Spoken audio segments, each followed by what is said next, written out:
The Livyatan Melville took its name from the biblical sea monster, the Leviathan.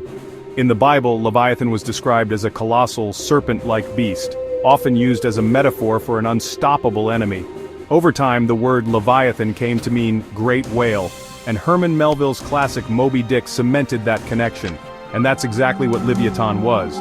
A massive species of sperm whale that lived about 9 million years ago before going extinct. Its scientific name, Livyatan Melville, combines both the biblical beast and Melville's literary masterpiece.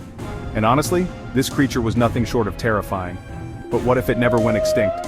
Would our oceans and even human history look completely different today? The first remains of Livyatan were only discovered in 2008, when a skull was unearthed in Cerro, Colorado, a desert in Peru that millions of years ago was part of a vast sea. This predator lived during the Tortonian stage of the Miocene epoch between 9.9 and 8.9 million years ago. Unlike modern sperm whales, which mainly eat giant squid, Livyatan was an apex predator that hunted other whales and huge marine mammals. Its teeth were monstrous, over a foot long, designed to rip massive chunks of flesh from its prey. Experts believe it didn't always consume entire carcasses, but instead tore off large pieces of meat. Measuring up to 57 feet in length and weighing around 50 tons, Livyatan was one of the largest carnivorous predators to ever exist. Researchers also think it was a fighter, often using its gigantic head to ram into other whales. It likely crossed paths with the infamous megalodon shark. Imagine a whale of that size battling a shark nearly as big. That must have been one of the most epic rivalries in prehistoric oceans. Livyatan hunted much like modern orcas, targeting, chasing, and drowning prey. Unlike orcas, however, it probably hunted alone. But as the Miocene came to an end, global cooling wiped out much of its food supply, leading to its extinction. Now imagine if Livyatan had survived. The oceans would look very different. Populations of modern whales, dolphins, and seals would likely be much smaller, since Livyatan fed heavily on them. And once the megalodon disappeared, Livyatan would have had no rival. It would have reigned as the undisputed king of the seas.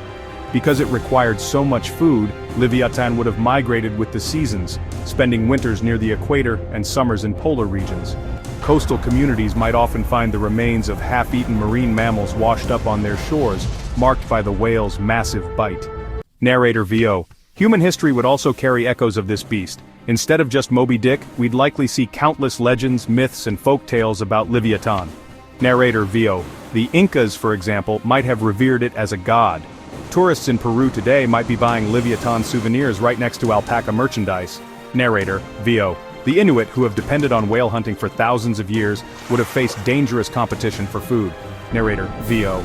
Perhaps their settlements in the Arctic would never have been established if Livyatan roamed nearby waters. Narrator VO.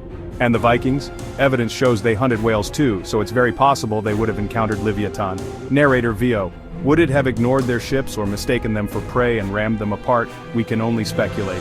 Narrator VO. If the latter were true, sea travel during the Viking Age might have been far more perilous. Narrator VO.